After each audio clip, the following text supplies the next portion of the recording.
નમસ્કાર, હું હર્ષ Rathod, India news ગુજરાતમાં આપનું સ્વાગત છે। સમાચારની શરૂઆત કરીશું મોટા સમાચારથી। વાત કરીશું અત્યારે હાલ અમેરિકા, ઇઝરાયલ અને ઈરાનના વચ્ચે જે વિધ્વંસક યુદ્ધ ચાલી રહ્યું છે તેને લઈને આજે મોટા સમાચાર સામે આવી રહ્યા છે। આપને જણાવી દઉં કે આજે 8મો દિવસ છે, યુદ્ધનો 8મો દિવસ છે। આ યુદ્ધના 8મા દિવસની અંદર કોણે કેટલું નુકસાન કર્યું છે અને કોણે કેટલું નુકસાન થયું છે એ આપણે સમજવાની વાત છે અને આજે સમજીશું, વિસ્તારથી માહિતી જાણીશું। કારણ કે આ યુદ્ધની અંદર અત્યારે હાલ વિશ્વની નજર યુદ્ધ ઉપર છે અને સૌથી મહત્વપૂર્ણ બાબત છે કે આ યુદ્ધને લઈને અત્યારે હાલ આખા વિશ્વમાં ફેરબદલ ચાલી રહ્યા છે અને આ યુદ્ધમાં અમેરિકા, ઇઝરાયલે ઈરાનને કેટલું નુકસાન પહોંચાડ્યું છે તે પણ આપણે આજે જાણીશું અને આ યુદ્ધમાં નુકસાનના કારણો શું સામે આવ્યા છે તે પણ આપણે આજે જાણીશું। સૌપ્રથમ મારી પાછળ જે ગ્રાફિક્સ લાગેલા છે તેના દ્વારા આપણે સમજીશું કે અમેરિકા, ઇઝરાયલના આજે 8 દિવસ પૂરા થઈ ગયા છે યુદ્ધને લઈને। 8 દિવસની અંદર જ્યારે બુધવારે કોંગ્રેસે ઈરાન સામે લશ્કરી કાર્યવાહી કરી હતી તે દરમિયાનનો મામલો છે અને તેના ઠરાવને ફગાવી દેવામાં આવ્યો હતો। આપણે જણાવી દઈએ કે જ્યારે અમેરિકાની અંદર પાર્લામેન્ટમાં જ્યારે આ યુદ્ધને લઈને વાત કરવામાં આવી હતી તો તેની અરજી ફગાવી દેવામાં આવી હતી। દર્શક મિત્રો, સૌથી મોટા સમાચાર એ છે કે જ્યારે આ યુદ્ધને લઈને રોકવાની બાબત હતી તે દરમિયાન કોર્ટ જ્યારે પાર્લામેન્ટની અંદર આ અરજીને ફગાવી દેવામાં આવી હતી। બીજી વાત છે કે જ્યારે ઈરાની યુદ્ધ જહાજ પર અમેરિકાના હુમલાની કડક નિંદા કરવામાં આવી। આપને જણાવી દઈએ કે જ્યારે ઈરાની યુદ્ધ જહાજ પર કડક નિંદા કરી હતી કારણ કે નુકસાન થઈ રહ્યું છે ઈરાનનું, તે એવું કહી રહ્યું છે અને તેની નિંદા કરી હતી અને અમેરિકાની નિંદા કરી હતી ઈરાને। આ સાથે વાત કરીએ તો જ્યારે એક ચૂંટણી કરવામાં આવી અને આ ચૂંટણીની અંદર વાત કરવામાં આવે તો આપણે જણાવી દઈએ કે જ્યારે પક્ષની અંદર 47 વોટ પડ્યા હતા અને વિરોધમાં 53 મતો પડ્યા હતા। તો આ સાથે જ જ્યારે પાર્લામેન્ટની અંદર અરજી કરવામાં આવી કે યુદ્ધને રોકવા માટેની થઈને આ અરજીની અંદર શું ફેરબદલ કરવામાં આવે છે તે વિષય ઉપર વાત કરવામાં આવી તો જ્યારે તે મતોમાંથી આપણે જણાવી દઈએ કે 47 મતો પડ્યા અને સાથે 53 મતો વધુ પડ્યા। તો આપણે જણાવી દઈએ કે 47 જે છે એ પક્ષમાં પડ્યા હતા અને વિરોધમાં 53 મતો પડ્યા હતા। ત્યારબાદ પણ જે અરજી હતી તેને ફગાવી દેવામાં આવી છે અને આ સાથે અત્યારે અમેરિકા, ઇઝરાયલ અને ઈરાન વચ્ચેના જે યુદ્ધ છે તે વિધ્વંસક બની રહ્યું છે, ખૂબ જ વધતું જઈ રહ્યું છે અને આખા વિશ્વને આનું નુકસાન થઈ રહ્યું છે। તો આ સાથે તમામ માહિતી પ્રમાણે આપણે સમજીશું કે અત્યારે હાલ ઈરાન, ઇઝરાયલ યુદ્ધ વચ્ચે અમેરિકા, ઇઝરાયલે ઈરાનને કેટલું નુકસાન પહોંચાડ્યું। સૌપ્રથમ મારી સામે આ દ્રશ્યોથી તમે સમજજો કે ઓપરેશન એપિક ફ્યુરી જે મિશન છે અમેરિકાનું, ઓપરેશન એપિક ફ્યુરી દ્વારા અત્યારે હાલ 5000થી વધુ બોમ્બ ઈરાન ઉપર નાખી દેવામાં આવ્યા છે, સાથે 1200થી વધુ લોકોના મૃત્યુ થયા છે। આ એક આખી આ ઘટના છે, વિસ્તારથી હું તમને સમજાવી રહ્યો છું દર્શક મિત્રો કે જ્યારે અમેરિકા, ઇઝરાયલ અને ઈરાન વચ્ચેનું આ વિધ્વંસક યુદ્ધ ચાલી રહ્યું છે તે દરમિયાન આખી ઘટના શું છે। આજે 8મો દિવસ છે અને 8મા દિવસ સુધી કેટલું નુકસાન ઈરાનને થયું છે તે હું આપને જણાવું છું। કારણ કે અત્યારે હાલ જે આ યુદ્ધ ચાલી રહ્યું છે તેની અંદર સૌથી વધુ કે 5000થી વધુ બોમ્બો ફેંક્યા હતા અને સાથે 1200થી વધુ મૃત્યુ થયું છે। આગળ હું વાત કરીશ ઓપરેશન એપિક ફ્યુરી મિશન અંતર્ગત અમેરિકી સેનાએ શુક્રવારે ઈરાની જહાજ પર હુમલો કર્યો હતો અને સાથે ઇઝરાયલે શુક્રવારે લેબનાનમાં હિઝબુલ્લાના ઠેકાણા ઉપર ફરી વખત હુમલો કર્યો હતો। તો આ બંને હુમલા થયેલા છે એ પણ આપણે બતાવી રહ્યો છું, દ્રશ્યો પણ છે પાછળ જે ચાલી રહ્યા છે। એપિક ફ્યુરી મિશન જે છે અમેરિકાનું, તેના દ્વારા અત્યારે હાલ ઈરાનને જેટલું નુકસાન પહોંચ્યું છે તેની વાત કરીએ છીએ। આખો મુદ્દો સમજો દર્શક મિત્રો, કારણ કે અમેરિકી સેનાએ જ્યારે શુક્રવારે ઈરાની જહાજ પર હુમલો કર્યો હતો ત્યારબાદ શુક્રવારે ઇઝરાયલે લેબનાનમાં હિઝબુલ્લા પર હુમલો કર્યો હતો અને તેના ઠેકાણાઓને નેસ્ત નાબૂદ કરી દીધા હતા। અને ત્યારબાદ આપણે ફરીથી સમજીશું કે ઓપરેશન એપિક ફ્યુરી મિશન અંતર્ગત અત્યારે હાલ જ્યારે ઈરાનમાં અત્યાર સુધીમાં 1 લાખથી વધુ લોકોએ ઘર છોડી દીધા છે પોતાના। દર્શક મિત્રો, આ સૌથી મોટી અને મહત્વપૂર્ણ સમાચાર છે, બાબત છે। આપણે જણાવી દઈએ કે જ્યારે અત્યારે ઈરાને હુમલાને લઈને જે અમેરિકા ઇઝરાયલ અત્યારે ઈરાન પર હુમલો કરી રહ્યા છે તેને લઈને અત્યારે હાલ ઈરાનના લોકો 1 લાખથી વધુ લોકોએ પોતાના ઘર છોડી દીધા છે. સાથે બેરૂતના દક્ષિણમાં લોકો હવે વાહનોમાં ભરાઈને જાય છે. આ દ્રશ્યો આપ જોઈ શકો છો, આપની સામે જ છે કે વાહનોમાં, ટ્રકમાં, કારમાં, લોડિંગ વાહનોમાં તે ભરાઈને એક સાથે, અને આ દ્રશ્યો તમને સામે કદાચ અચંબિત કરશે. અત્યારે આવી સ્થિતિ છે ઈરાનની અંદર. તો ઈરાનની અંદર અત્યારે આવી સ્થિતિ યુદ્ધના કારણે છે, કારણ કે અત્યારે લોકો પોતાનો જીવ બચાવવા માટે ક્યાંક ને ક્યાંક વિસ્તાર ખાલી કરીને જતા રહ્યા છે, ક્ષેત્ર ખાલી કરીને જતા રહ્યા છે, ઘર ખાલી કરીને જતા રહ્યા છે. આ યુદ્ધ જેવી જ્યારે પરિસ્થિતિ સર્જાય છે ત્યારે દર્શક મિત્રો આખા વિશ્વને આનું સંકટ નડતું હોય છે, અને આવા સંકટની અંદર લોકો પોતાનો જીવ બચાવવા માટે અત્યારે હાલ એક જગ્યાએથી બીજી જગ્યાએ જઈ રહ્યા છે. તો આગળ ફરી વાત કરીશું કે ઈરાન હવે કંઈક મોટું કરવાની ફિરાકમાં છે. દર્શક મિત્રો, આ સૌથી મોટા સમાચાર છે. આપણે જણાવી દઈએ કે અત્યારે અમેરિકા, ઇઝરાયલ જ્યારે ઈરાન ઉપર હુમલો કરી રહ્યું છે ત્યારે તે દરમિયાન હવે ઈરાન કંઈક મોટું કરવાની ફિરાકમાં છે. એનાથી આપણે આ સમજીશું કે અત્યારે હાલ શું મોટું કરી રહ્યું છે. કારણ કે જ્યારે ખેમનાઈના મૃત્યુ બાદ અત્યારે તેના એક્સ પોસ્ટ અકાઉન્ટ પરથી એક માહિતી આપને મળી હશે, અને આ માહિતી આપને જણાવું છું કે તેમને આ દ્રશ્ય તેમના એક્સ પોસ્ટ ઉપરથી આ કરવામાં આવી છે, જે ખામનાઈના હેન્ડલ ઉપરથી આ કરવામાં આવ્યું છે, એક્સ પોસ્ટ કરવામાં આવી છે. હવે કંઈક મોટું કરવાની ફિરાકમાં છે ઈરાન, કારણ કે અત્યાર સુધી અમેરિકા અને ઇઝરાયલે ખૂબ જ હુમલા કર્યા છે. હવે ઈરાન પણ હુમલા કરવાની અંદર કંઈક નવું કરશે તેવું પણ, કારણ કે અત્યારે હાલ આપણે જણાવી દઈએ કે જ્યારે અમેરિકાના રાષ્ટ્રપતિ ડોનાલ્ડ ટ્રમ્પે કીધું કે ઈરાનની અંદર જો સત્તા પરિવર્તન થશે તો તે પહેલાં અમારે નક્કી કરવાનું છે કે ત્યાં સત્તામાં કોણ બેસે. સૌથી મોટો આ જ્યારે જવાબ આપ્યો હતો અમેરિકી રાષ્ટ્રપતિ ડોનાલ્ડ ટ્રમ્પે, કારણ કે તેમને કહ્યું હતું કે જો ઈરાનની અંદર સત્તા પરિવર્તન થશે તો સૌથી પહેલાં અમે તેને જોઈશું, અને ત્યારબાદ આ ઈરાન ઉપર અમે જ્યારે સત્તા પરિવર્તન થશે ત્યારે અમે આવીશું અને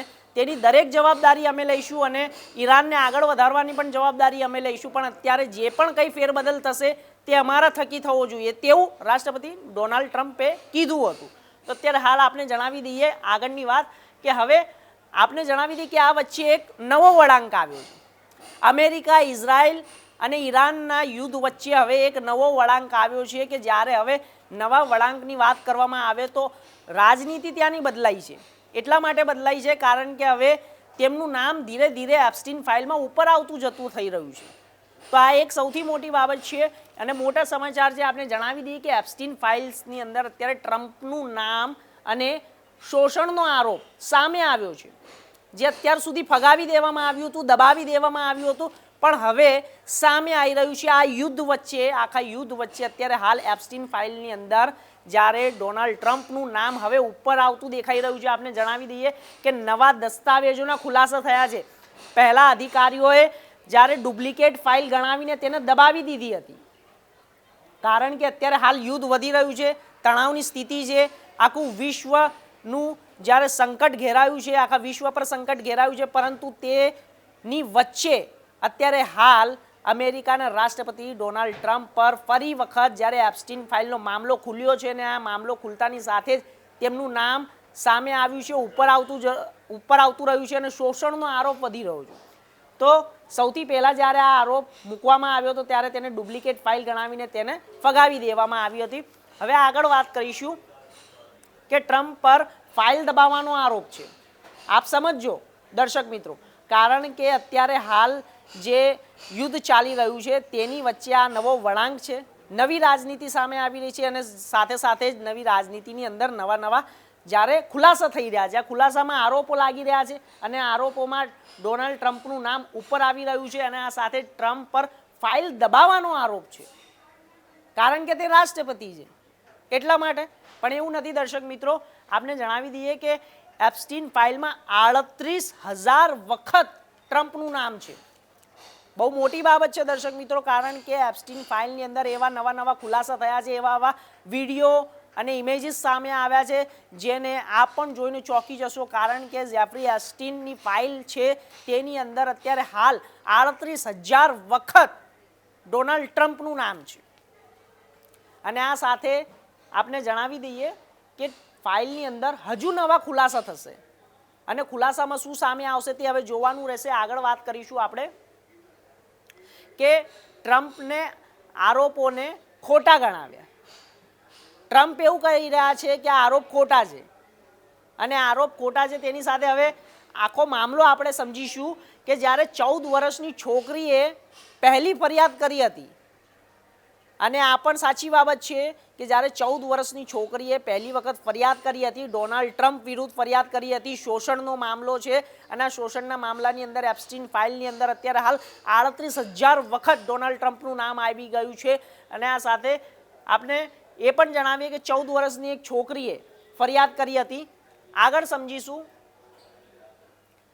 કે 2005માં ફ્લોરિડાની 30 છોકરીઓએ નિવેદન આપ્યું હતું. આ સમજો દર્શક મિત્રો, આ આખી સ્ક્રીન તમારી સામે છે કે 2005માં ફ્લોરિડાની 30 છોકરીઓએ નિવેદન આપ્યું હતું કે તેમની સાથે મસાજના બહાને તેમનું શોષણ થઈ રહ્યું છે અને આ સાથે જ 14 વર્ષની છોકરીઓ અને તેમની માતાઓએ ફરિયાદ નોંધાવી હતી કે મસાજના બહાને ડોનાલ્ડ ટ્રમ્પ ઉપર આવા શોષણના આરોપ લાગેલા છે. કારણ કે જાતીય શોષણનો મામલો છે તો ખૂબ જ મોટો છે. એપ્સ્ટીન ફાઇલમાં જ્યારે તેમના નામો સામે આવી રહ્યા છે, 38,000 વખત નામ છે અને આ જે ખુલાસા થઈ રહ્યા છે હવે ધીરે ધીરે ખુલાસા થઈ રહ્યા છે કારણ કે અત્યારે યુદ્ધ જેવી સ્થિતિ છે અને હવે આ યુદ્ધ જેવી સ્થિતિમાં નવો વળાંક આવ્યો છે અને આ નવા વળાંકની અંદર જ્યારે અમેરિકી રાષ્ટ્રપતિ ડોનાલ્ડ ટ્રમ્પ ઉપર જ્યારે આ જાતીય શોષણના આરોપ લાગ્યા છે, 14 વર્ષની છોકરીએ 2005માં ફરિયાદ કરી હતી અને અત્યારે હાલ 2026ની અંદર ફરી વખત આ મામલો ખુલ્યો છે. તો આપને એ પણ જણાવવા માંગુ છું કે દર્શક મિત્રો, મસાજના બહાને જ્યારે છોકરીઓની સાથે જાતીય શોષણ થતું હતું, આ ખૂબ જ મોટા સમાચાર છે અને મોટી માહિતી છે. તો આગળ વાત કરીશું, વિસ્તારથી સમજીશું કે શું શું છે. તો જ્યારે 2020થી લઈને 26 સુધી કોર્ટના આદેશ બાદ આ મામલો ફરી ખુલ્યો છે અને આ મામલો ફરી ખુલતાની સાથે જ્યારે ફાઇલો જાહેર કરાઈ છે અને આ ફાઇલોની અંદર જ્યારે તેમના નામ આવ્યા છે, સૌથી વધુ નામ કોનું છે? ડોનાલ્ડ ટ્રમ્પનું આવી રહ્યું છે. તો આ સાથે જ હવે 30 લાખ પાનાની ચાર્જશીટ, જે કે 30 લાખ પાનાની જ્યારે ચાર્જશીટ સામે આવી છે અને આ સાથે જ ટ્રાન્સપરન્સી એક્ટ હેઠળ 30 લાખ પાનાની વૈશ્વિક તપાસ શરૂ થઈ ગઈ છે.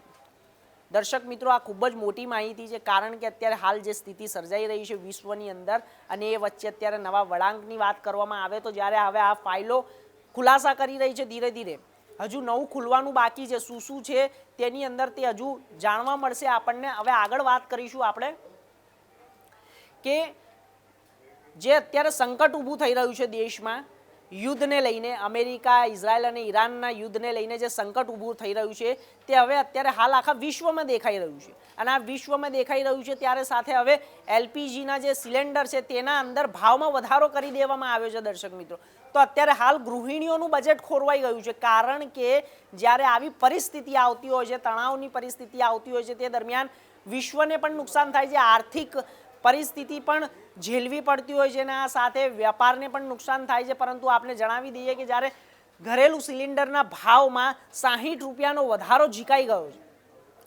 તો આ બધી જે ભાવ વધારાની વાત છે અને ભાવ વધારા કરવામાં આવી રહ્યા છે તે કયા કારણોસર કરવામાં આવી રહ્યા છે?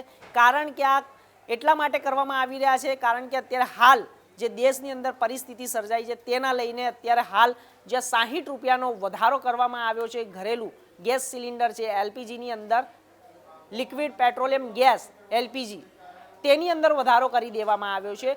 તો આ સાથે આગળ પણ સમજીશું કે ભારતની એલપીજી પર નિર્ભરતા કેટલી છે. આખો ગ્રાફ છે મારી સામે દર્શક મિત્રો, આખા ગ્રાફથી સમજીશું કે જ્યારે ઇમ્પોર્ટ કુલ વપરાશ કેટલું છે? 67% છે અને જ્યારે તમે 2/3 છે અને કુલ વપરાશની વાત કરીએ તો મેટ્રિક ટન છે 9945 મેટ્રિક ટન છે અને આ સાથે આખા ગ્રાફ તમે સમજો દર્શક મિત્રો, ભારતમાં કુલ કેટલું છે? 33.2 કરોડ વપરાશકર્તા છે અને આ સાથે જ જ્યારે મિડલ ઇસ્ટનો ભોગ, જ્યારે કુલ ઇમ્પોર્ટ 85થી 90%, તો આની અંદર મિડલ ઇસ્ટનો ભાગ કેટલો છે? 85થી 90%. તો દર્શક મિત્રો, આ એટલા માટે સમજવાની વાત છે કારણ કે અત્યારે હાલ જે એલપીજીના ભાવોમાં વધારો થઈ રહ્યો છે તે ભાવના વધારાને લઈને અત્યારે હાલ ભારત ઉપર તેની અસર પડી રહી છે કારણ કે આપને જણાવી દઈએ કે જે વપરાશ થઈ રહ્યો છે ગેસનો તે ખૂબ જ વધુ છે અને આ સાથે આપણી સાથે ભારતની અંદર 33.2 કરોડ વપરાશ કરતા એલપીજીની સાથે આંકડો તમને ત્યાં કુલ દેખાઈ રહ્યો છે. તો આગળ પણ વાત કરીશું. મહત્વની વાત છે કે મિડલ ઇસ્ટમાં યુદ્ધ વચ્ચે ભારતમાં મોંઘવારીનો માર સહન કરવો પડી રહ્યો છે, કારણ કે જે મિડલ ઇસ્ટની અંદર અત્યારે હાલ જે તણાવ ચાલી રહ્યો છે તેનો માર ભારતને સહન કરવો પડી રહ્યો છે. જ્યારે અમેરિકા, ઇઝરાયલ અને ઈરાન વચ્ચે યુદ્ધ ચાલી રહ્યું છે, પ્રદર્શનો ભારતમાં થઈ રહ્યા છે, ભાવ વધારો ભારતમાં થઈ રહ્યો છે, પરંતુ ક્યાંક ને ક્યાંક અસર તો પડે છે દર્શક મિત્રો. એટલા માટે હું આપને જણાવું છું કે ભારતમાં અત્યારે હાલ એલપીજીના ભાવમાં વધારો કરી દેવામાં આવ્યો છે, સોના ચાંદીના ભાવમાં પણ અત્યારે વધારો થઈ ગયો છે, પેટ્રોલના ભાવમાં પણ વધારો થઈ શકે છે. આવતાની સાથે જ અત્યારે હાલ જો આજે 8મો દિવસ છે, જે આ યુદ્ધનો 8મો દિવસ છે અને આ 8મા દિવસમાં પણ આ સ્થિતિ સામે આવી છે અને આ સ્થિતિની અંદર આપણે સમજીશું કે ભારતમાં એલપીજી ને ગેસ સિલિન્ડરમાં ભાવમાં વધારો થઈ ગયો છે. ઘરેલું ગેસ સિલિન્ડરના ભાવમાં વધારો થયો છે, 60 રૂપિયાનો વધારો થયો છે. કોમર્શિયલ એલપીજી ગેસના ભાવમાં 115 રૂપિયાનો વધારો છે. ગેસના ભાવમાં વધારાના નિયમો આજથી જ લાગુ થઈ જશે. કોઈ પણ તેની અંદર અત્યારે હાલ આગળ કે પાછળ કે પછી નહીં, પણ અત્યારે જ અને આજથી જ લાગુ થઈ જવાના છે આ ભાવ અને એટલી જલ્દી લાગુ થઈ જશે દર્શક મિત્રો. તો ઈરાન ઇઝરાયલ વચ્ચે ચાલી રહેલી યુદ્ધની આ અસર છે અને આ અસર આખા વિશ્વમાં જોવા મળી રહી છે, કારણ કે આપણે આખું આ ગ્રાફ સમજો કે મિડલ ઇસ્ટની અંદર જે અત્યારે હાલ યુદ્ધ ચાલી રહ્યું છે તેની જે ચિંતા છે તે આખા વિશ્વ ઉપર તેની અસર પડી રહી છે. જ્યારે ગેસ પર પણ વધારો થઈ રહ્યો છે, એલપીજીમાં વધારો થઈ રહ્યો છે, ક્રૂડ ઓઇલમાં પણ વધારો થઈ રહ્યો છે, સોના ચાંદીમાં પણ વધારો થઈ રહ્યો છે અને આ સાથે ભારતમાં પણ તેની અસર દેખાઈ રહી છે, સાફ સાફ દેખાઈ રહી છે. કારણ કે જ્યારે આ યુદ્ધનો અંત ક્યારે આવશે તે હજુ નક્કી નથી અને કોને કેટલું નુકસાન કરશે તે પણ નક્કી નથી.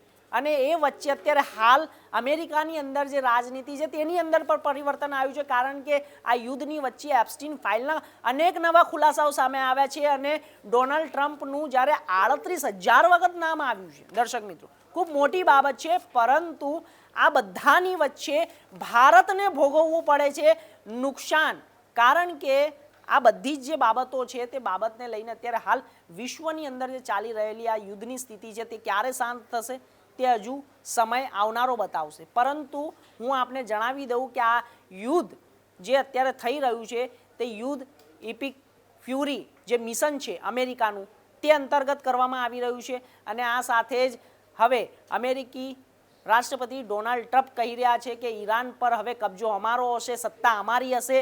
તે બાબતને લઈને પણ અત્યારે હાલ નિવેદનો સામે આવી રહ્યા છે. કોઈ પણ પરિવર્તન થશે તો તેના માટે અમે પગલાં ભરીશું, ડોનાલ્ડ ટ્રમ્પ એવું કહી રહ્યા છે.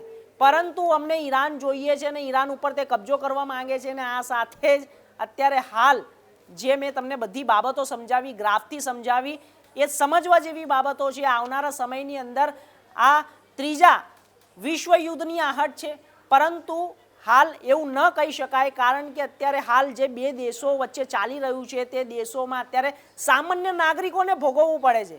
તેનો ભોગ કોણ બની રહ્યું છે? સામાન્ય નાગરિક. કારણ કે અમેરિકા, ઇઝરાયલ, ઈરાન પર હુમલો કરે છે તો તેના પ્રદર્શન ભારતમાં થાય છે, લોકો ભારતમાં તેનો તમાશો બનાવે છે, લોકો તેને ભારતમાં તેની છાતી કૂટી કૂટીને કહે છે કે ખેમનાઈ મરી ગયો. તો ભારતને શું લેવા દેવા કે ખેમનાઈ મરી ગયો? ઓપરેશન સિંદૂર વખતે કરવું હતું આવું પ્રદર્શન, પણ કોઈએ ના કર્યું. પુલવામા વખતે કરવું હતું આવું પ્રદર્શન, કોઈએ ના કર્યું. કારણ કે દર્શક મિત્રો, વાત એવી છે કે જ્યારે આવી બાબતો સામે આવતી હોય છે તે ખૂબ જ દુઃખદ બાબત છે, શરમજનક બાબત છે. ઈરાનમાં ખેમનાઈ મરે છે તો ભારતને શું લેવા દેવા?